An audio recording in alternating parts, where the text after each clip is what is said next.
받아서 하나님의 복음을 전하는 부흥 한국이 되도록 노력하는 교회가 되길 원하오니 우리 오병의 교회에 오순절 마가다락방의 성령의 역사가 일어나게 하여 주옵소서. 성령의 불을 내려주시고 우리 각 사람이 사도행전 2장에 나오는 성령의 불을 받게 하시고 그 성령의 불을 받아서 전 세계에 복음을 전할 수 있도록 도와주시옵소서. 미얀마에 또 베트남에 필리핀에 나가 있는 선교사들 기억하여 주시고 그들을 통하여서 하나님의 나라가 확장되는 귀한 역사가 일어나게 하여 주옵소서. 마치는 시간까지 성령님 함께 하셔서 한 사람도 그냥 돌려보내지 마시고 성령으로 강타하여 주시고 그의 마음 가운데 은혜를 충분히 받고 돌아갈 수 있는 이 시간 될 수 있도록 축복하여 주옵소서. 부족한 종의 입술을 사용하여 주셔서 전하는 자나 듣는 자나 은혜 받는 시간 되게 하여 주옵소서. 감사드리며 예수님 이름으로 기도드립니다. 아멘. 우리 잘 가슴에 손을 고백합니다. 주님이 나와 함께 계십니다. 주님이 나와 함께 계십니다. 나는 하나님의 사랑받는 자녀입니다. 나는 하나님의 사랑받는 자녀입니다. 아멘. 하나님이 여러분을 사랑하십니다. 아멘. 하나님이 여러분 얼마나 사랑하시는지 몰라요. 오늘 대표기도 너무 은혜 받았습니다, 교육장님. 예, 우리 대표기도 그러니까 하나님께 우리가 드리는 이 예배는 하나하나가 다 정성으로 드려져야 되는 거예요. 그냥 의식적으로 아니면 남이 하니까 이렇게 매너리즘에 빠져서 그렇게 드리는 예배는 하나님이 기뻐하시지도 않지만 받으시지도 않습니다. 여러분 하나님은 굉장히 이렇게 수준이 높은 분이에요. 그래서 우리가 그냥 대충 드리는 거 이런 거 받으시지 않아요. 정말 우리가 정성껏 하나님의 마음으로 드리는 예배를 받으십니다. 제가 어떤 권사님께 은혜 받은 적이 있는데 이 권사님은 그 교회도 개척교회예요. 크지 않아요. 그런데 대표 기도를 맡으셨어요. 그러니까 이 권사님이 일주일 내내 대표 기도를 준비하면서 기도를 하시는 거예요. 그 대표 기도를 써서 또 지우고 다시 쓰고 지우고 다시 쓰고 그렇게 열심으로 준비하시면서 마음만 준비하는 게 아니라 어떻게 준비하냐면 하나님 앞에 감사헌금을 준비하더라고요. 저 깜짝 놀랐어요. 감사헌금을 대표 기도를 하게 하셔서 감사하다는 것과 대표 기도를 잘해서 사람들에게 은혜를 끼칠 수 있게 해달라고 그런 마음을 담아서 감사헌금을 일주일 내내 준비하셔갖고 그 감사헌금과 대표 기도문을 저한테 보여주시는 거예요. 제가 이렇게 준비하고 있다. 그래서 제가 이건 벌써 하나님이 받으셨다. 하나님이 얼마나 기뻐하실까. 여러분 하나님은 우리의 마음을 받으시기 때문에 우리가 어떠한 마음 자세로 드리느냐 그게 하나님이 받으시는 겁니다. 여러분 액수를 받으시는 게 아니라 제가 예전에 그런 분이 있었는데 신납니다. 우리 웃자고 우리 다 함께 웃읍시다. 시작. 예, 우리 웃어야 돼요, 여러분. 웃어야 마이가 떠나가고 기적이 일어납니다. 아멘. 이 권사님은 헌금을 하려면 헌금을 이렇게 돈을 이제 일주일 동안 준비를 하잖아요. 그러면 토요일 날 헌금 드릴 돈을 다려요. 돈이 구겨지잖아요. 새 돈이 아니면 구겨져 있잖아요. 그럼 그거를 깨끗하게 다려갖고 아주 그냥 빳빳하게 해서 그렇게 봉투에 갖고 하나님 앞에 드려요. 그런 얘기 들으면 누가 아유 무슨 돈도 다리고 이렇게 생각하는 사람 있어요. 젊은이들 중에는. 그렇지 않다는 거예요. 하나님은 뭘 받으시냐. 여러분 그거 사실 돈 다리나 안 다리나 뭐가 중요하겠습니까? 중요하지 않죠. 뭐가 중요해요? 마음이 중요한 거예요. 마음. 그 하나님 앞에 조금이라도 더 깨끗하고 좋은 걸 드리고자 하는 그 마음 그걸 받으신다는 거예요. 하나님은 돈을 다리는 행위 그걸 받는 게 아니라 그러니까 제가 하나님 앞에 얼마나 좋은 것으로 드리고 싶으면 돈을 다려서 빳빳하게 예쁘게 해갖고 드리나. 또 어떤 권사님은 이건 정말 오래된 얘기인데 옛날에는 산을 넘어야 교회를 갔잖아요. 지금은 이렇게 우리가 발달해 있어서 길도 잘 나 있지만 옛날에는 교회가 많지 않았고 우리 용문산 기도원 보셨지만 1동일 교회, 한 동네 한 교회 세우자 이런 운동이 일어나기 전까지는 교회가 멀었어요. 그러면 새벽 예배 드리려면요 산을 3개 넘어야 새벽 예배 드리고 또 3개 넘어서 집에 가고 이랬단 말이에요. 옛날 어른들 우리 어머니 세대 그 윗세대 다 그랬잖아요. 근데 이 권사님이 새벽 예배를 날마다 빠지지 않고 오는데 꼭 새벽에 닭이 알을 낳으면 그 닭이 낳은 닭알, 계란 그걸 2개 그럼 따뜻하잖아요. 여러분 금방 새끼가 이렇게 알을 낳으면 따뜻해요. 그걸 이렇게 가슴에 품고 식지 않게 그리고 산 3개를 넘어서 와갖고 새벽 예배 드리는 목사님 강대상 위에 2개 올려놓고 계란 드시라고. 그때는 계란이 얼마나 고기를 못 먹을 때니까 귀하잖아요. 최고의 단백질 보충제 아니에요. 그러니까 그거 목사님 강대상 위에 딱 2개 올려놓고 그리고 예배드리고 또 산 3개 넘어서 집에 가고 그걸 매일 했다는 거예요. 여러분 그 권사님이 복을 받았겠어요? 안 받았겠어요? 당연히 받죠. 근데 그 권사님만 복을 받아요? 자식들이 복을 받아요. 그 복을. 저기 지금도 유명하지만 금남교회 또 강남에 있는 광림교회 그 교회 목사님이 김선도 목사님, 김홍도 목사님 형제거든요. 근데 그분들이 4형제, 4형제가 있어요. 근데 어머니 이분들이 월남하셨어요. 그러니까 북한에 살다가 북한 공산당이 들어오면서 핍박을 하니까 다 목사들 죽여버리고 이랬잖아요. 그러니까 그 어머니 권사님이 이제 피난 내려오시면서 자식들 다 같이 내려왔는데 얼마나 어머니가 정성껏 하나님을 섬기고 하나님 앞에 헌신하고 하나님 앞에 물질을 심고 그렇게 하셨는지 이 자식 넷이 4형제가 다 목사가 됐는데 그냥 뭐 보통 교회가 아니라 전부 10만 명, 몇만 명이 되는 교회, 광림교회, 금남교회, 임마누엘교회 다 엄청난 교회 목회를 하시는 주의 종들이 되셨어요. 그러니까 사람들이 물어본대요. 목사님 어떻게 이렇게 형제분들이 다 큰 목회를 하십니까? 그랬더니 그 목사님께서 하시는 말씀이 어머니가 그렇게 하나님 앞에 심었대요. 엄청나게 심었다는 거예요. 막 아주 잔인할 정도로. 그러니까 이제 그걸 이렇게 표현하더라고요. 그분은 무개념이라고. 개념이 없다는 거예요. 그냥 우리는 이렇게 돈을 이렇게 하나님 앞에 드리려면 계산을 해서 드린다는 거죠. 보통 사람들이.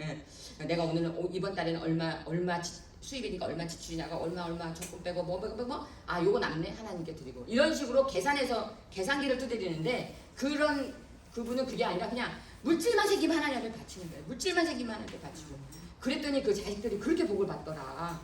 놀랬다. 이런 간증을 어떤 목사님이 하셔요. 기도원 김대성 목사님이라고 여러분도 기도원 가셨을 때 들으셨을 텐데 김대성 목사님이라고 우리나라 지금 거의 경매로 넘어가는 기도원을 다 이분이 사갖고 기도원을 해요. 왜? 기도원이 죽으면 안 되니까. 이단에 넘어가면 안 되니까. 이제 그런 사역을 하시는데 그분이 그래서 어렸을 때 젊었을 때니까 그분 목사님한테 그랬대요. 목사님 그러면 저는 당대인데 우리 어머니가 교회를 안 다니시고 예수 안 믿었는데 그러면 나는 그런 복을 못 받습니까? 그럼 저는 어떡하란 말입니까? 막 이랬대요. 그랬더니 그 목사님께서 하시는 말씀이 네가 심어라. 네가 심어라. 왜? 너는 어리니까 네 대에 거둔다. 네 대에 거둔다. 네가 심어. 이러더래요. 그래서 이분이 젊었을 때부터 엄청 심었대요. 무슨 말이냐면 여러분 이거는 모든 우주의 법칙이죠. 심지 않으면 거둘 수가 없는 거예요. 심지 않으면 열매가 없는 거예요. 그렇죠 여러분? 농부가 감자를 안 심었는데 어떻게 감자를 얻겠어요? 근데 우리는 어떻게 생각하냐면 감자는 안 심고 하나님 감자 주세요. 왜 나한테 감자 안 주세요? 왜 저 사람한테는 감자 주고 왜 나한테 안 주세요? 이런다는 거예요. 심지 않으면 절대 거둘 수 없어요. 그러니까 우리 부모가 심든지 내가 심든지 심으면 누군가는 거둔다는 거예요. 이거는 법칙이에요. 하나님 법칙. 그러니까 연로하신 분들은 심으세요. 그럼 자식이 거둡니다. 젊으신 분들은 본인이 심으세요. 본인이 거둡니다. 당대. 저도 그걸 경험했어요. 저도 많이 하나님 앞에 뭐 많이는 아니지만 진짜 열심히 심으니까 또 하나님이 또 열심히 거두게 하시더라고요. 앞으로 더 많이 거둘 줄 믿습니다. 네. 반드시 심어야 거둬요. 심지 않고 거두는 건 도둑놈 심보예요. 그러니까 하나님 앞에 축복을 받으려면 그만한 하나님 앞에 축복 받을 만한 자세, 마음을 들여야지 되는 거죠. 어제 제가 전집사님한테 아주 재미있는 간증을 들었는데 권사님이라 그랬나? 어떤 분이 교회 가셔갖고 헌금을 내가 10,000원만 해야지 하고서는 이제 주머니에다가 10,000원짜리 3장을 넣고 갔는데 헌금 바구니가 오는데 돈이 안 떨어지더래요. 3장이 딱 달라붙어갖고 이거 빨리 한 장만 떨어뜨려야 되는데 안 떨어져갖고 할 수 없이 그냥 냈더니 30,000원 다 내고 왔다고 돈이 안 떨어져갖고 그랬다고 막 와서 얘기를 하시면서 웃으시면서 하지만 그런데 그렇게 하나님 앞에 드리면 그것조차도 하나님 받으시더라. 이따 직접 들으세요. 전집사님한테 어제 한참 웃었습니다. 그 얘기 듣고. 근데 우리가 살면서 그런 경험 많잖아요. 저도 젊었을 때 저도 그랬어요. 그냥 11조 딱 아니면 11조가 뭐야? 하나님 이번 달만 봐주세요. 다음 달에 다 낼게요. 이번 달만 꽂으세요. 이러면서 그런 적이 있었어요. 누구나 다 그런 경험이 있어요. 그런데 콩 반쪽 심어선 절대 못 거둡니다. 그쵸? 콩을 다 심어야 온전히 심어야 콩이 나지 아 이거 더 많이 심어볼까 해갖고 콩을 반쪽 쫙 나눠갖고 두 군데 심으면 두 군데 다 안 나요. 온전한 콩을 심어야 열매가 맺히죠. 그런 것처럼 나무가 나오잖아요. 그러니까 여러분도 하나님 앞에 마음을 들이시고 여러분의 모든 것, 마음과 뜻과 정성과 모든 걸 다해서 하나님께 드리시면 여러분이 풍성하게 하나님 앞에 받으실 줄 믿습니다. 아멘. 내가 못 받으면 내 자식이 받습니다. 아멘. 그렇게 받으시는 여러분 되시길 주님의 이름으로 축원합니다. 아멘. 자, 오늘은 병 고침, 우리 치유에 대해서 함께 은혜를 나누고자 합니다. 자, 병 고침의 7단계 시작. 병 고치는 7단계. 성경에 예수님이 신약 성경에 공간복음에 나오는 모든 이야기 중에 예수님의 공생애의 3분의 2는 병 고치는 사역이었어요. 그러니까 여러분이 신약 성경 읽어보시면 알지만 가는 곳마다 벙어리, 귀신, 들린 자, 눈먼 자, 그냥 데리고 나오는 병자마다 다 고쳐주셨죠. 왜? 이 병은 얼마나 우리 인간을 고통스럽게 하고 피폐하게 하는지 하나님은 알고 계시기 때문에 예수님은 너무 불쌍하게 여기시면서 그들을 다 고쳐주셨어요. 이 병이 우리에게, 질병이 우리 인간에게 온 이유는 아담이 선악과를 따먹음으로 그 결과로 우리에게 온 거예요. 그러니까 불순종과 죄의 결과로 우리에게 질병이 일종의 벌처럼 온 거기 때문에 이것은 사실은 우리 인간에게 처음부터 있었던 게 아니란 말이에요. 하나님이 우리에게 질병을 주신 게 아니에요. 인간이 죄를 짓고 아담이 죄를 짐으로 인해서 우리에게 결과로 온 거예요. 그렇기 때문에 이 질병은 우리의 것이 아닌데 그래서 예수님이 십자가에 죽으심으로 십자가에서 피 흘리심으로 다 모든 질병을 다 고치셨단 말이에요. 그 예수님을 믿기만 하면 우리에게도 치유를 받을 수 있는 은혜를 베풀어 주십니다. 그런데 오늘 어떻게 하면 내 질병을 또 다른 사람의 질병을 내 식구의 질병을 고칠 수 있나 그걸 이렇게 성경적으로 제가 원리를 알려드릴 테니까 이 원리에 입각해서 여러분들 열심히 기도하시면 반드시 고침받습니다. 아멘. 모든 기도는 응답 받습니다. 아멘. 자, 그래서 함께 은혜를 나누겠어요. 여러분 우리가 이제 죽으면 천국 가는데 천국의 기초는 이 치료에 있어요. 왜 그러냐? 치료를 우리가 이 세상 천국은 우리가 죽어서 천국 가기도 하지만 이 땅에서도 심령천국을 누리고 살 수 있어요.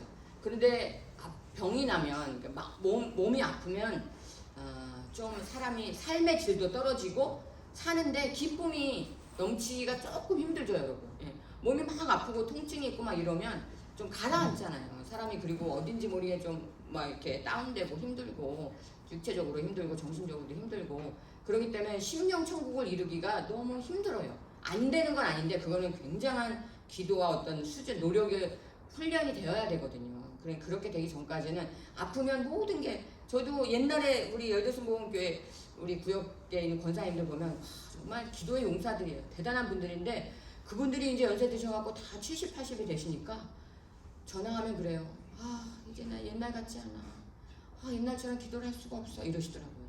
왜냐하면 이제 연로하시고 다 이제 병이 있잖아요. 대부분 당뇨 아니면 심장병 이렇게 있으시거든요. 연세가 드시면 다. 그러면 그렇게 정말 너무너무 힘차게 기도하시는 분들이 지금은 그렇게 못 하시더라고요. 그러니까 어쩔 수 없는 거예요. 이게 나이가 드는 건 어쩔 수 없기도 하지만 이게 병이 오면 힘든 거죠. 그만큼. 그래서 우리는 하나님께서 항상 우리에게 너희의 질병을 치료해 주겠다고 약속하셨고 우리가 그 약속을 받는 사람은 다 고침받을 수 있어요. 그러니까 오늘 그렇게 여러분이 고침받으시길 주님의 이름으로 축원합니다. 천국은 치료가 되어야 마음도 치료되고 육신도 질병이 치료되어야 내 마음속에 천국을 경험할 수 있어요. 그러니까 치료는 천국의 기본이에요. 기초. 그래서 여러분 오늘 내가 반드시 하나님 앞에 고침받으리라 이런 마음으로 함께 은혜를 나누시기 바랍니다. 자, 우리 그렇다면 병을 고침받으려면 치유의 첫 번째 단계는 뭐냐? 하나님의 자녀가 되는 것입니다.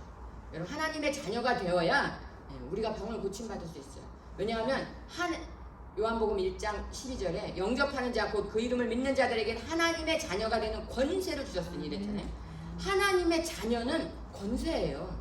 권세. 하나님의 자녀가 된다는 것은 그냥 나 나가기 싫은데 옆에서 하는 김집사가 하도 졸라서 나갔어. 그런 게 아니라는 거예요. 하나님의 자녀가 된다는 것은 예수 믿고 내가 하나님의 자녀가 된다는 것은 엄청난 권세를 누리게 된다는 것을 의미하는 거예요. 그러니까 엄청난 자격이에요. 대통령보다 더 위대한 자격이 하나님의 자녀예요. 왜냐하면 이 자녀 권세라는 두나미스는 어떤 의미가 있냐면 여러분 경찰이 경찰이 횡단보도 가운데 서갖고 호루라기를 삐 불면 5톤 트럭도 달리다가 멈춰요. 그렇죠? 근데 그냥 파워로만 따지면 그냥 5톤 트럭이 경찰을 밀어버리면 경찰은 아무 힘도 없잖아요. 그런데 힘으로만 따지면 5톤 트럭이 훨씬 더 세지만 경찰은 뭐 때문에 호루라기를 불면 이 트럭이 멈춰요? 경찰이 가지고 있는 권세 때문에 그래요. 그렇죠? 경찰은 딱지도 뗄 수도 있고 이 사람을 입건시킬 수도 있고 형사 소송을 걸 수도 있고 그런 권한이 있잖아요. 권한이 나라에서 준 권한이 있잖아요. 그게 무섭다는 거예요. 그걸 권세라고 그러는 거예요. 그 권세가 있기 때문에 아주 힘이 없는 경찰이라도 경찰복 입고 호루라기 불면 멈춰서서 당신 잘못했어 10만 원 이렇게 딱 붙을 수 있는 거예요. 그런 게 권세라는 거예요. 말로 입으로 그의 행동으로 누릴 수 있는 거 그가 행사할 수 있는 권한 이게 권세란 말이에요. 하나님의 자녀는 바로 그런 거예요. 내가 예수 믿고 하나님의 자녀가 되면 우리가 그런 걸 누릴 수 있어요. 어떻게? 예수 이름으로 마귀는 떠나 갈지어다. 그럼 마귀는 떠나간다는 거예요.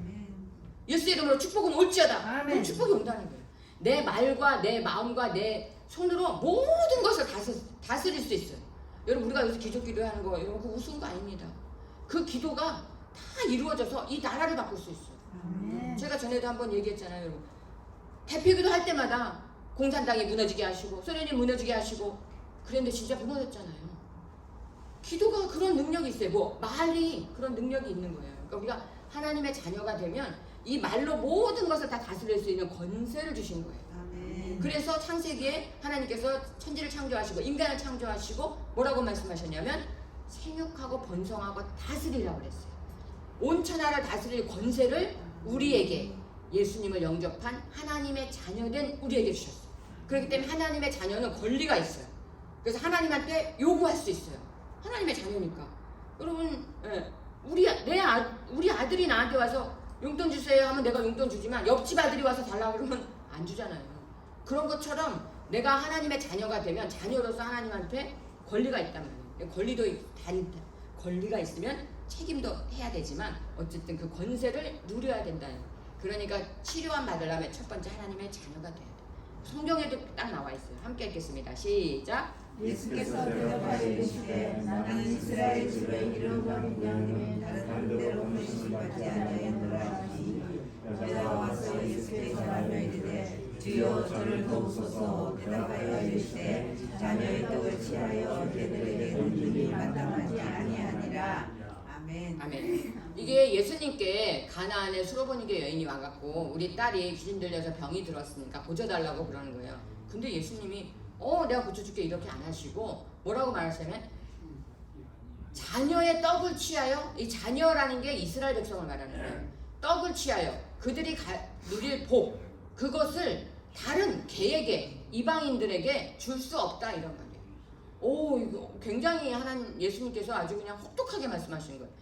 정확하게 정체성을 말씀하신 거죠. 예수님은 누굴 위해 왔느냐? 물론 우리를 위해 왔지만 이 당시에는 이스라엘 백성들을 구원하시기 위해서 오신 거예요. 그런데 이제 바울이 우리에게 이방인들에게도 복음을 전하는 그 이방인의 선교사가 바울이 됐기 때문에 지금 우리에게도 복음이 전해졌지만 이 당시에 예수님은 이방인들에게는 그러니까 지금으로 말하면 무슨 말이냐면 예수 안 믿는 자들 위해서 우리가 오신 게 아니다 이런 소리예요. 예수 믿는 하나님의 자녀된 자 예수님을 영접한 자에게 오셨다 이런 뜻이에요. 이것은 이제 우리가 지금으로 해석을 하면 그러니까 예수님이 너는 예수 안 믿잖아. 너는 이방인이잖아. 넌 가나안 여인이잖아. 넌 내 자녀가 아니잖아. 너에게 떡을 줄 수 없어. 너에게 그런 은혜를 베풀 수 없어. 예수님이 이렇게 말씀하시는 거예요. 그러니까 여기서 예수님의 말을 딱 우리가 정확하게 해석하면 하나님의 자녀에게는 하나님이 권세도 주시지만 은혜, 병 고치는 은혜도 주신다라는 걸 알 수 있어요. 그러니까 우리가 먼저 하나님의 자녀가 돼야 됩니다. 아멘. 네. 이 자리에 있는 모두는 하나님의 자녀가 됐으니까 병 고치는 1단계는 통과하신 거예요. 아멘. 네, 가슴에 손 얹고 고백하겠습니다. 나는 하나님의 자녀입니다. 나는 하나님의 자녀입니다. 아멘. 아멘. 하나님의 자녀가 됐으니까 이제 우리는 병 고침 받을 권세가 있고 하나님 앞에 요구할 수 있어요, 여러분. 하나님 앞에 고쳐달라고 기도할 수도 있는 자격이 주어졌다 이런 말이에요. 물론 하나님이 때로는 하나님 믿지 않는 자들에게도 강권적으로 역사하시는 경우가 있어요. 왜? 그를 구원시키려고. 그런 경우도 있지만 대체적으로는 이렇다는 말씀을 드리는 거예요. 그런데 이 여인이 그런데 고침을 못 받았느냐? 아니에요. 이 여인이 뭐라고 말했냐면 그냥 물러나지 않고 옳소이다 예수님 맞습니다. 저는 개입니다. 하지만 이 개도 주인의 상에서 떨어지는 부스러기라도 먹지 않습니까? 저한테 그 부스러기라도 주세요. 이렇게 하나님 예수님과 말하니까 예수님께서 여인의 믿음이 크도다. 네 믿음이 크도다. 그래 너에게 줄게 하면서 네 딸이 나음을 입었도다. 그래갖고 나왔어요. 그러니까 하나님은 그렇게 은혜가 많으시기 때문에 사랑이 많으시기 때문에 매달리는 자에게는 뿌리치지 않고 주신다는 거예요. 아멘? 자 그럼 두 번째는 뭐냐? 회개하라는 것입니다. 자 우리 함께 요한복음 5장 14절 읽겠습니다. 시작. 그 후에 예수께서 성전에서 그 사람을 만나 이르시되 보라 내가 나았으니 그 심한 것이 생기지 않게 다시는 죄를 범하지 말라 하시니. 예, 여기 보면은 다시는 죄를 범하지 말라. 병이 재발할 수 있으니까 이렇게 말했으니까 무슨 소리예요? 이 사람의 병은 죄로 인해서 난 병이다 이런 뜻이죠. 예. 이 병자가 우리가 앞에는 안 읽었는데 38년 된 병자예요. 그러니까 중풍병을 오래 앓은 사람이죠. 그러니까 이 사람의 병은 죄로 인해 난 거니까 예수님께서 뭐라고 말했냐면 죄 사함을 받으라 이렇게 말했던. 너희 죄를 짓지 말라 이제 더 이상. 왜 병이 다시 생길 수 있으니까. 그리고 마가복음 2장 5절에도 보면 뭐라고 말씀하시냐면 예수께서 그들의 믿음을 보시고 중풍병자에게 이르시되 작은 자요. 그러니까 믿음이 작은, 그러니까 사람을 얘기하는 거지. 이 중풍병자야, 내 죄사함을 받았느니라 하니까 즉시로 병이 나았다. 이렇게 나와요. 그러니까 죄를 지어서 병이 생길 수가 있어요. 물론 다 그런 건 아니에요. 여러분 병이 있다 그래서 아이고 저 사람 죄가 있네. 아이고 제가 이게 아니라는 거죠. 예. 하지만 누구는 죄로 인해서, 누구는 몸을 관리를 잘못해서, 누구는 음식을 잘못 먹어서 뭐 다양한 이유로 병이 날 수 있지만. 내가 죄로 인해서 병이 났는지 안 났는지는 본인이 알 수도 있지만 대체로 모르잖아요. 그러니까 일단 회개부터 해야 된다는 거예요. 회개부터. 내가 혹시 죄 때문에 병이 나지 않았을까? 무슨 죄를 지은 게 없나? 이렇게 하나님 앞에 회개부터 해야 되는 거예요. 그거 뭐 병뿐이 아니라 우리 인생에 나타나는 모든 문제가 마찬가지입니다, 여러분. 그게 왜 그러냐면 여러분 죄를 하루라도 죄를 안 짓고 사는 사람 손 들어보세요. 아무도 없잖아요. 모든 사람은 저도 그렇고 매일 죄를 집니다. 어마어마하게 죄를 짓죠. 입만 열면 죄를 짓잖아요. 그렇기 때문에 죄는 회개해야 돼요. 하나님 앞에 회개해야 하나님이 나에게 은혜를 베풀어 주실 수 있는 통로를 여는 거예요. 막힌다면 없애는 거란 말이에요. 그러니까 회개를 반드시 먼저 해야 돼요. 그래서 내가 생각나는 죄도 회개하지만 또 하나님께 하나님 혹시 제가 하나님이 보실 때 하나님이 용서하시지 못할 죄가 있습니까? 하나님 보실 때 저희가 회개해야 될 죄가 있으면 알려주세요 하고서 하나님이 원하시는 회개를 해야 그게 진짜 회개니까 그렇게 해서 반드시 회개해야 한다는 거예요. 회개하지 않고는 병을 고침받기가 어려운 경우가 많고 회개하면 빨리 고침받거나 그리고 죄 때문에 병이 생기지 않는 그런 경우라도 회개를 하면 치유가 빨라져요. 제가 한 달 전에 설교할 때 말씀드렸잖아요. 미움이 죄잖아요. 미워하면 안 되는데 남편 미워해서 목 돌아간 분 얘기 말씀드렸잖아요. 회개하니까 내가 남편을 미워했어요 회개합니다. 그러니까 목이 탁 돌아갔다 그랬잖아요. 왜 그런 케이스는 너무 많아요. 그러니까 여러분께서 일단 주님 앞에 회개를 해야 돼요. 어떤 권사님이 갑상선이 이렇게 부어갖고 너무 아파서 갑상선이 부으면 침도 못 삼키게 아프더라고요. 근데 병원에 갔더니 수술해야 된다 그래서 수술하러 갔더니 갑상선 암이 퍼져버린 거예요. 그래서 수술을 못하게 됐어. 그래서 그냥 닫아버린 거예요, 의사가. 근데 이 권사님이 집에 와서 어차피 수술은 안 돼. 그럼 자기 죽은 목숨이잖아요. 그러니까 이분이 방법이 없잖아요. 그러니까 하나님 앞에 매달려야 돼. 하나님 앞에 매달릴 방법밖에 없긴 한데 자기가 생각을 해보니까 너무 잘못한 거예요. 그래서 하나님 앞에 그냥 매달려서 막 하나님 앞에 기도를 했대요. 하나님 잘못했습니다. 제가 권사인데 기도도 안 하고 신방도 안 가고 성도들 전도도 안 하고 돌아보지도 않고 제가 잘못했습니다. 그래서 막 3일을 그냥 하나님 앞에 엎드려서 떼굴떼굴 구르면서 회개 기도를 하니까 3일이 지났는데 목이 안 아프더래요. 그래갖고 이제 목이 좀 안 아프네. 그래서 병원에 가서 검사를 해보니까 암이 싹 사라진 거예요. 아멘. 할렐루야. 하나님께 감사해요. 이런 경우가 죄로 인해서 온 병인 거예요. 이런 경우 100%. 다 그렇다는 건 절대 아닙니다. 여러분 오해하지 마십시오.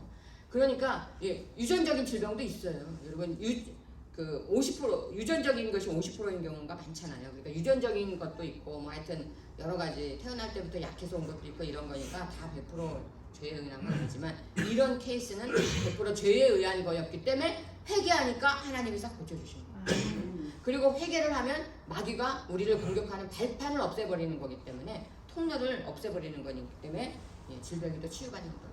그러니까 반드시 회개를 해야 됩니다. 아멘. 자, 그 다음에 세 번째는 우리를 치료하시는 치유가 하나님, 주님의 뜻인 걸 확실히 알아야 돼요. 이게 왜 중요하냐면 하나님은 우리의 질병을 고쳐주길 원하세요.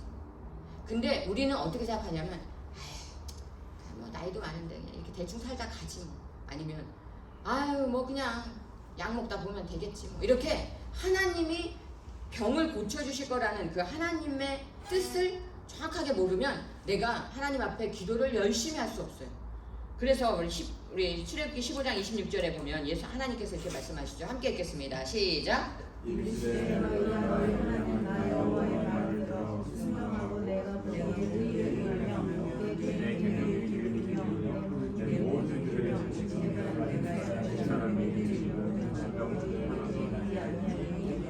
너희를 치료하는 여호와입니다. 맨 마지막에 있죠. 하나님의 말씀을 순종하고 계명을 지키고 이렇게 하면 나는 너희에게 질병을 하나도 내리지 아니하리니. 왜? 애국 사람들에게 10가지 재앙을 내렸잖아요. 그게 다 질병이잖아요.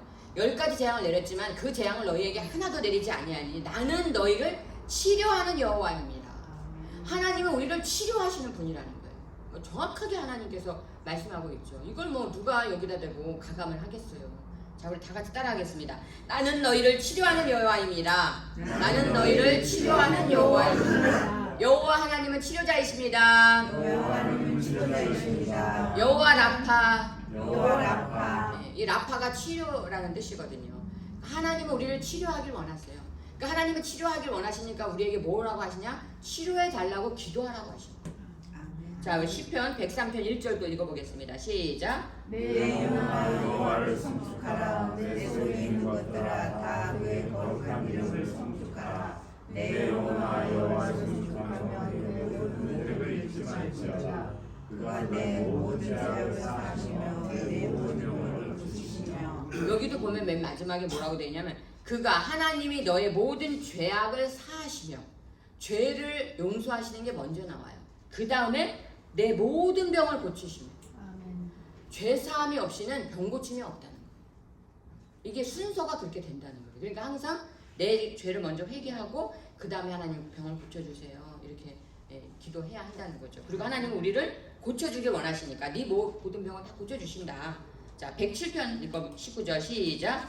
이에 그들의 고통 때문에 여호와께 부르짖으매 그가 그들의 고통에서 그들을 구원하시되 그가 그의 말씀을 보내어 그들을 고치시고 위험한 지경에서 건지시는도다. 예, 하나님께서 말씀을 우리 하나님의 말씀을 우리에게 보내셔서 이 신구약 성경 모든 창세기부터 요한계시록까지 다 하나님이 고쳐주신 이야기가 나와요.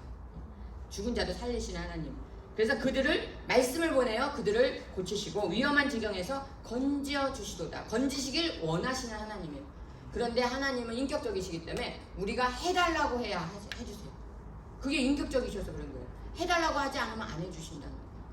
그 다음에 마태복음 8장 16절 시작. 저물매 사람들이 귀신 들린 자를 많이 데리고 예수께 오거늘 예수께서 말씀으로 귀신들을 쫓아내시고 병든 자들을 다 고치시니 이는 선지자 이사야를 통하여 하신 말씀에 우리의 연약한 것을 친히 담당하시고 병을 짊어지셨도다 함을 이루려 하심이더라. 예, 여기도 보면 예수께서 말씀으로 여러분 기구를 사용하시고 물리치료 도구를 사용하시고 이런 게 아니에요. 그냥 말씀으로 말의 능력이 있는 거예요. 말씀으로 귀신을 쫓아내시고 병든 자를 다 쫓아내시니 그거는 이사야 선지자가 예언했단 말이에요. 이사야서 53장 5절에 그 예언이 이루어진 거다. 하나님은 미리 예언하고 계신 거죠. 예수님이 너희의 병을 고쳐주실 거라고. 그러니까 하나님은 우리의 병을 고쳐주시길 원하십니다. 그러니까 하나님이 원하시는 대로 병을 고쳐달라고 기도해야 된다. 기도해. 너희가 이런 기도 이외에는 이런 유가 나갈 수 없느니라 그랬잖아요. 그러니까 그 미국의 어떤 선교사님이 고속도로를 가다가 차가 낭떠러지로 떨어졌어요. 그래갖고 차가 굴르니까 아내는 차 밖으로 떨어져 나가서 죽고 자기는 이제 겨우 이제 차에서 이제 부상을 엄청나게 입었죠. 그래서 죽어가고 있는데 하나님이 오셔갖고 너가 나를 위해서 네 목숨을 바치고 생명을 바치겠느냐, 인생을 바치겠느냐, 그러니까 그렇게 하겠다고. 그러니까 그러면 내가 살려주겠다. 그러니까 근데 자기가 보니까 자기 부인이 아내가 죽었단 말이에요. 더 이상 아내가 죽었는데 자기도 살고 싶지가 않아. 우리 아내가 죽었는데 제가 어떻게 삽니까? 그러니까 아내를 살려줄 테니 아내를 위해서 기도해라 그러시더래요. 그래서 이제 옆에서 막 아내를 살려달라고 기도하니까 아내가 살아나는 거예요. 저는 그 얘기를 들으면서 이런 생각을 했어요. 아니 하나님이 다 능력이 있으셔서 그냥 살리시면 될 것을 그렇잖아요. 그냥 살려주시면 되지. 왜 아내를 위해서 기도해라, 아내를 살려달라고 기도하라, 왜 이렇게 말씀하셨을까? 왜 그랬을 것 같아요 여러분? 하나님은요 우리의 뭐라 그러나 의도, 우리의 기도를 통해서 일하시는 거예요. 그러니까 하나님이 그냥 하실 수도 있어요. 강권적으로 그냥 하나님은 하고 싶으셔서 하실 수도 있는데 반드시 하나님은 우리가 기도할 때 행하시고 기도할 때 움직이시고 기도를 해야 일을 행하신다는 거예요. 기적을 베푸시는 하나님이라는 거예요. 그거는 왜냐? 우리를 존중해서 그래요. 우리를 인격적으로 대하기 때문에 그래요. 내가 예를 들어서 나 아내를 살아나는 거 원하지 않아. 그럼 기도 안 해. 그럼 안 살아나. 근데 아내가 살아났으면 좋겠어. 그 하나님 앞에 아내를 위해서 살려달라고 기도하면 살려주시는 거예요. 우리를 엄청 우리의 의견을 존중하시는 하나님이라는 거예요. 이 기도라는 게 그런 의미가 들어있어요. 근데 기도하면 반드시 이루어지는 역사가 있습니다. 아멘. 그러니까 하나님 앞에 기도해야 되는 거죠. 자, 네 번째, 또 이것도 기도 얘기예요. 자, 우리 세 번째는 하나님께서 치유를 원하시니까 우리가 하나님 앞에 치유해달라고 매달려야 하는 거고, 그럼 네 번째는 그걸 알았으면 내가 하나님이 100% 고쳐주신다라는 확신이 올 때까지 끈질기게 기도해야 돼요. 많은 사람들이요 여기 네 번째에서 넘어져요. 많은 사람들이 제가 앞에 얘기한 세 가지까지는 이해를 하고 그렇게 해요. 그런데 이 네 번째에서 확신이 올 때까지 포기하지 않고 끈질기게 하는 기도, 여기서 다 제가 볼 때는 한 80-90%는 여기서 넘어지는 것 같아요. 이게 어려워요. 포기하지 않고 끝까지 끈질기게 하는 기도, 그렇게 기도하기가 쉽지 않아요. 그래서 항상 주목사님 항상 말씀하시는 거예요. 무덤에 들어갈 때까지 기도하라고. 사람들은 대부분 어디서 포기하냐면요, 암병 걸린 사람도 병원에 가서 암이 퍼졌어요, 안 돼요, 그냥 덮어버리고 수술 못합니다, 이러면 거기서 딱 포기를 해요. 대부분 그렇더라고요. 그런데 하나님 그러면 안 된다는 거예요. 조은희 목사님 상관없다는 거예요. 그거는 왜? 어차피 치료는 하나님이 하시니까. 그러니까 자 운명하셨습니다, 후천하셨습니다, 다 덮어서 영안실에 들어가도 포기하지 말라는 거예요. 왜? 들어갔다가 살아나는 사람 있잖아요, 여러분. 있어요. 그러니까 무덤에 들어갈 때까지, 무덤에 들어갈 때까지. 제가 관에 들어갔다가 이틀 만에 살아난 얘기 몇 번 해드렸잖아요. 그런 경우가 있기 때문에 무덤에 들어갈 때까지 포기하지 말라는 거예요. 그 사람은 운명했어도 그 가족이 기도하면 살아난다는 거예요. 그렇기 때문에 포기하지 않고 끝까지 포기하지 않는 기도, 이게 굉장히 중요해요. 그래서 하나님은, 예수님께서 누가복음 18장의 과부의 기도를 예로 들으셨잖아요. 과부가 매일 찾아가서 귀찮게 하면 그 불의한 재판장이 들어준다. 그러니까 여러분 끈질기게 포기하지 않고 기도하셔야 됩니다. 자, 마가복음 11장 24절에 그래서 이렇게 말합니다. 시작. 그러므로 내가 너희에게 말하노니 무엇이든지 기도하고 구하는 것은 받는 줄을 믿으라. 그리하면 너희에게 그대로 되리라. 아멘. 기도를 하면 이게 이루어졌다고 믿고 기도해야 돼요. 여러분. 기도하면서도 안 되면 어떡하지? 근데 사실 여러분 기도를 처음 시작할 때는 그런 의심이 와요. 우린 다 인간이기 때문에 이건 어려워, 이건 의사가 안 된다 그랬어, 이거 사람들이 안 된다 그랬어, 이렇게 부정적인 생각이 온다는 거예요. 근데 거기서 포기하면 안 되고, 그럴 때는 이게 마귀가 나를 유혹하는 거니까 예수의 이름으로 사탄아 물러갈지어다 이러면서 물리치면서 부정적인 생각을 제거하면서 그러면서 계속 기도를 하면, 기도를 계속 하다 보면 하루 이틀 3일 어느 순간 믿음이 쫙 들어와요. 되겠다, 내가 응답 받았다, 이런 믿음이 올 때가 있어요. 그러니까 받은 줄로 믿고 기도해야 돼. 내가 기도한 건 다 돼. 하나님이 내 기도를 안 들어주신 적이 없어. 이렇게 내 마음속으로 믿음을 확신하면서 기도해야 돼. 아멘. 믿음이 없는 기도는 말이에요. 그냥 말. 의미가 없다 이런 말이에요. 기도를 할 때는 믿음을 담아서 그러면 받은 줄로 믿으라. 그리하면 그대로 되리라 이랬죠. 아멘.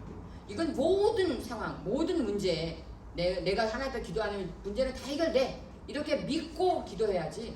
그렇지 않고 기도하면 의심하면서 하는 기도는 야고보서 1장에 바람에 흔들리는 물결치는 요동하는 믿음이기 때문에 이루어지지 않는다고 하나님께서 말씀하셨죠. 그러니까 여러분이 확신을 가지고 확신이 올 때까지 끈질기게 포기하지 않고 언제까지 기도해요? 평안이 올 때까지. 기도하다 보면 평안이 와요. 기도하다 보면 이제 됐다. 이게 딱 와요. 이건 해본 사람만 알아요. 그냥 뭐라고 설명할 수 없어요. 그냥 마음에 평안이 싹 오면서 이제 기도를 그만해도 되겠다 라고 생각이 드는 그 마음의 평안이 올 때까지 기도하면 그게 응답 받은 거예요. 아멘. 성경에 보면 열왕기에 히스기야 왕이 죽을 병이 걸렸잖아요. 제가 볼 땐 지금으로 말하면 그게 암인 것 같아요. 이 전쟁을 치르면서 너무 고통을 당해서. 그래서 히스기야가 어떻게 했어요? 낯을 얼굴을 벽으로 향하고 하나님 앞에 눈물 흘리면서 기도했죠. 그런 얘기는 무슨 말이냐면 의사한테 안 갔다는 거예요. 여러분한테 의사한테 가지 말라 이런 얘기는 아닙니다.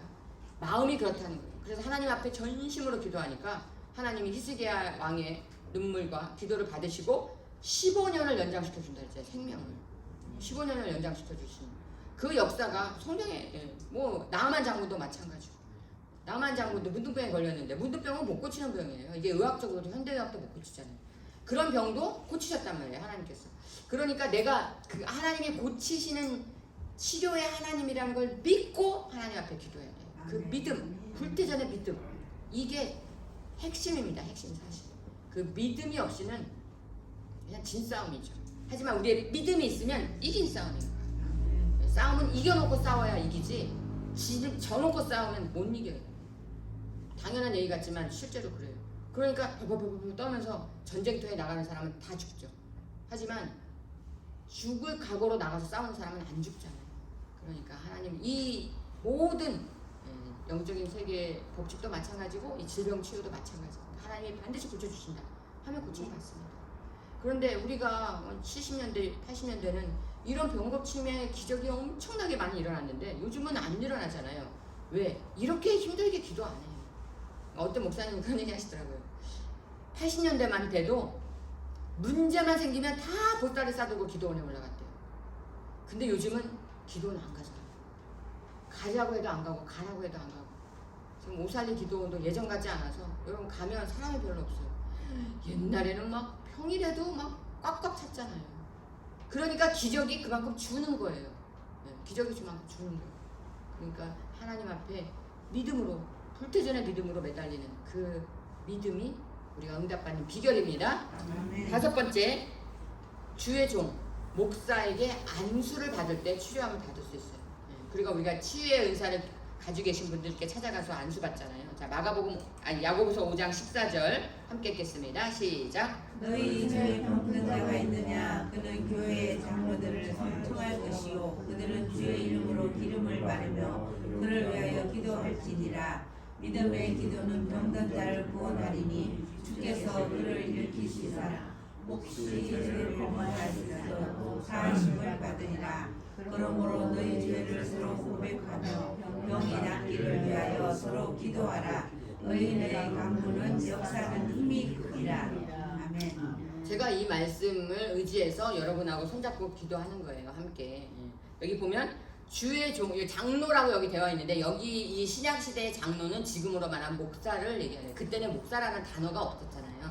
사도, 베드로나 요한 다 사도죠. 예수님을 따라다니던 사도, 속사도, 교부 이렇게 이제 내려오는데 그러니까 이 당시에 장로는 이게 이렇게 지도자니까 목사, 지금의 목사를 의미하는 거예요. 이게 장로를 초대해서 안수를 받아라 이렇게 얘기하죠. 그러면서 혹시 죄를 범하였을지라도 사하심을 얻으리라. 장로가 목사가 안수할 때 죄사함을 받는다 이런 말이에요. 그리고 서로 병고침을 위해서 서로 합심해서 기도해라. 의인의 간구는 역사하는 힘이 큽니다. 물론 여기서의 의인이 목사이기도 하지만 믿음이 있는 사람을 의미하는 거예요. 집사라도 성도라도 믿음을 갖고 기도하는 그러한 사람의 기도는 역사하는 힘이 크다. 아멘. 그러니까 모든 질병을 다 고치실 수 있고 하나님은 그 다음에 모든 사람이 믿음을 갖고 기도하기만 하면 된다 이거죠. 근데 특별히 목사나 장로들이 안수할 때 그런 역사를 베풀어 주신다. 그러니까 주의 종에게 안수 받아라. 그때도 고침을 많이 받는다. 이렇게 지금 야고보서가 얘기하고 실제로 그래서 여러분 베드로가 앉은 부인을 고치고 장모 열병이 나서 죽게 된 장모를 고치고 얼마나 많은 병자를 베드로가 고쳤어요. 왜? 능력을 하나님의 그런 주의 종을 통해서 주신단 말이에요. 그러니까 우리는 그래서 이 순복음은 그냥 목사한테 가서 막 머리 디밀잖아요. 여러분 여의도 순복음교회 그 오사리 기도 가보세요. 그냥 사람 많으면 막 해치고 가서 막 목사님한테 막 머리 안수 받으려고 들이밀고. 근데 장로교는 안 그러죠. 근데 요즘 성도들이 그러한 열정이 없어요 지금은. 그런 열정이 왜 없어요? 믿음이 떨어진 거예요. 그러니까 내가 하나님 앞에 막 열정이 있으면 고침 받겠다고 진짜 이 옷자락만 마저도 고침을 받겠다는 그 혈류병 여인의 마음으로 하나님 앞에 기도하면 된다는 거죠. 자, 6번째, 단호하게 하나님 말씀을 믿어야 됩니다. 자, 로마서 4장 19절 읽겠습니다. 시작. 그가 백세나 되어 자기 몸이 죽은 것 같고 살아있다가 죽은 것 같음을 알고도 믿음이 약하여지지 아니하고 믿음이 없어 하나님의 약속을 의심하지 않고 믿음으로 견고하여져서 하나님께 영광을 돌리며 아멘. 믿음으로 견고하여져서 믿음이 없어 하나님의 약속을 확신하지 않는 그런 일이 없도록. 그러니까 이 믿음과 기도는 함께 가는 거예요 사실. 왜냐하면 믿음이 있어야 기도하고요. 기도하니까 믿음이 생기고 믿음이 있으니까 기도하고 기도하니까 믿음이 커지는 거예요. 그러니까 믿음과 기도는 같이 가는 거예요. 그런데 내 그 믿음이 이 확고한 믿음이 단호한 확고한 그러한 믿음이 있어야 내가 하나님 앞에 기도할 수도 있지만 응답받을 수 있다. 그러니까 말씀 위에 서지 않으면 믿음이 없어요. 흔들려요. 그 여러분이 말씀을 붙잡고 기도해야 된다고 자꾸 제가 말씀드리는 거예요.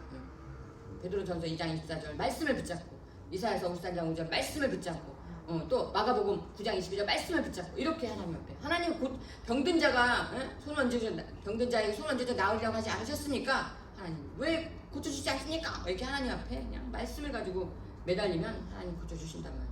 그러니까 우리가 믿음 위에서 확고한 믿음 위에서는 단호한 믿음 위에서는 것이 중요합니다. 아멘. 자, 마지막으로 7번째, 하나님께 감사의 제사와 예물을 드려야 돼.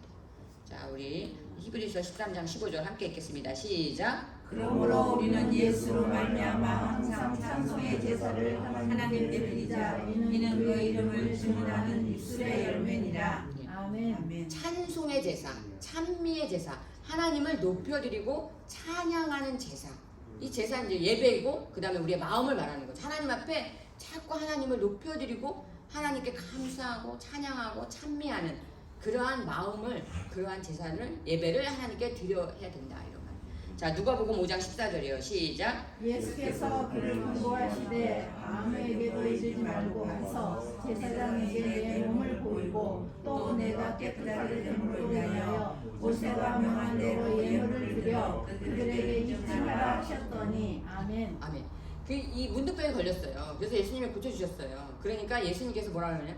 너가 예물을 드려 감사의 마음을 달아서 하나님 앞에 감사 예물을 드려서 그들에게 입증하라. 병이 나았다는 것을 증명해라 이거죠.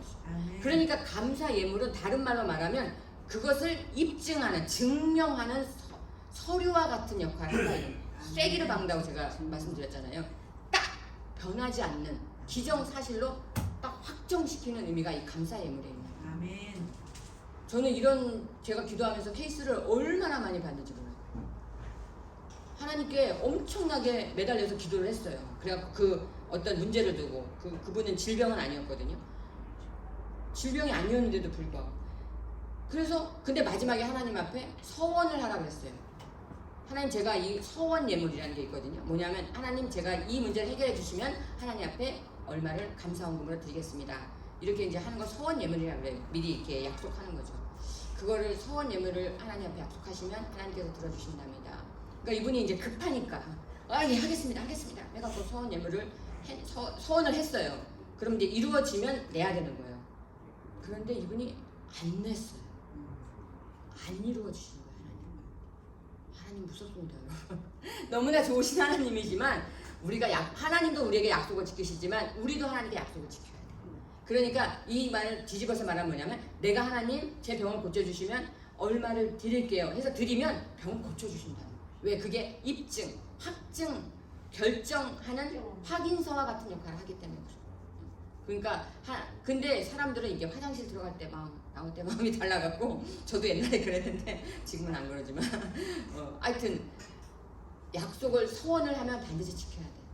근데 이렇게 가만히 보면요, 제가 이런 걸로 응답 받으신 분들을 이렇게 보면 서원 예물이 싸요. 왜 싸냐면 여러분 수술하면 아주 큰 수술은 뭐 몇억, 1억 이렇게 드는 수술도 있잖아요.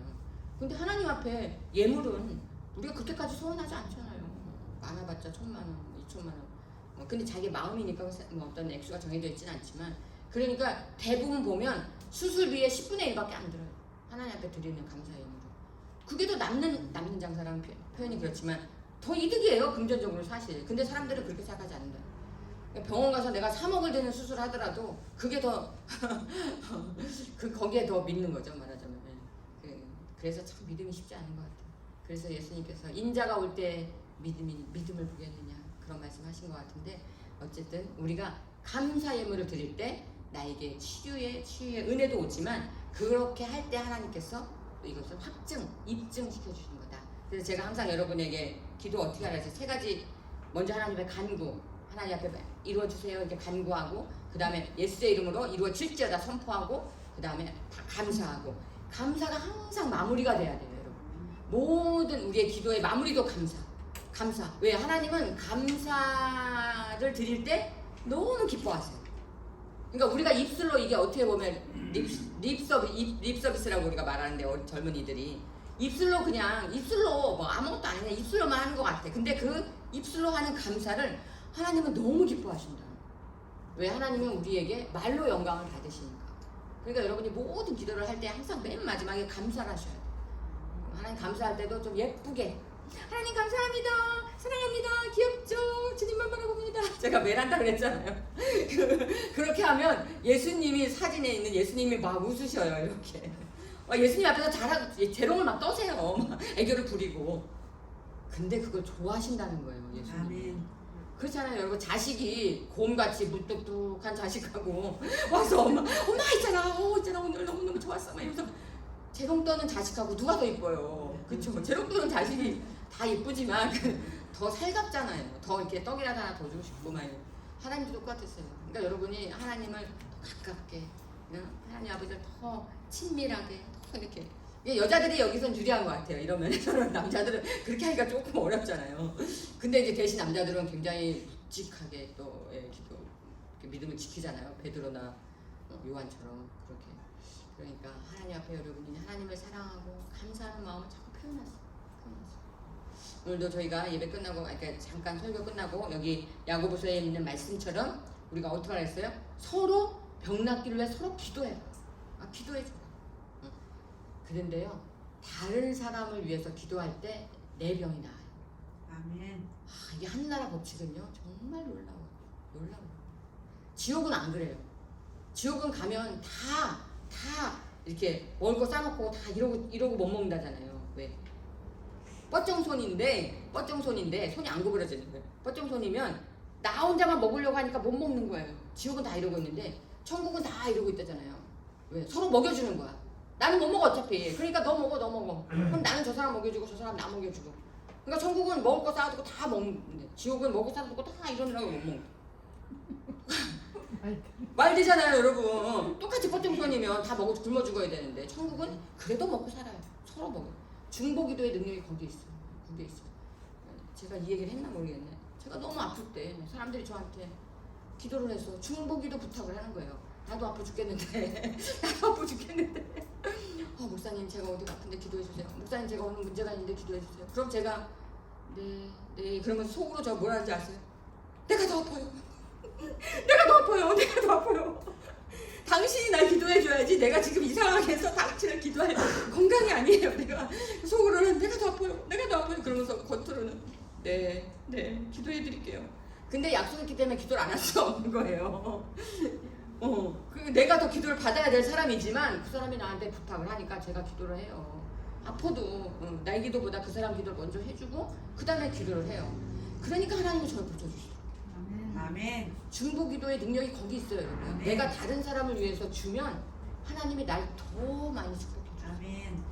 그러니까 여러분이 다른 사람 병 날 때 많이 기도해주세요. 아멘. 그러면 내가 병이 났을 때 하나님이 더 많은 은혜를 나한테 베푸세요. 아멘. 그런 그 천국의 법칙을 여러분이 아시면 다른 사람을 위해서 더 많이 기도해 줄 수 있어요. 그리고 다른 사람을 위해서 기도하는 게 그게 성숙한 신앙이에요. 자, 우리 7가지 여러분 잘 들으셨죠? 자, 우리 따라하겠습니다. 제일 먼저 어떻게 해야 돼요? 하나님의 자녀가 돼야 됩니다. 하나님의 자, 따라하세요. 하나님의 자녀가 돼야 됩니다. 자녀가 회개해야 합니다. 회개합니다. 주님의 뜻임을 알아야 합니다. 주님의 뜻을 알아야 치유는 하나님의 뜻입니다. 치유는 하나님의 뜻입니다. 예, 확신이 올 때까지 기도해야 됩니다. 확신이 올 때까지 기도해야 합니다. 주의 종의 안수를 받아야 합니다. 주님의 안수를 받아야 합니다. 단호하게 믿어야 합니다. 감사하게 믿어야 합니다. 하나님께 감사의 물을 드려야 합니다. 하나님께 감사의 물을 드려야 합니다. 그러면 이제 확증이 돼버리니까 아멘. 이제는 확실하게 흔들리지 않는 믿음이 됩니다. 자, 여러분 그런 은혜를 받으시고 주님의 이름으로 축원합니다. 아멘. 아멘. 기도하겠습니다. 좋으신 하나님 감사합니다. 오늘 병 고침 받는 7단계 우리 성경에 나와 있는 하나님의 말씀을 상고했습니다. 하나님 말씀대로 우리가 주님의 자녀가 되어서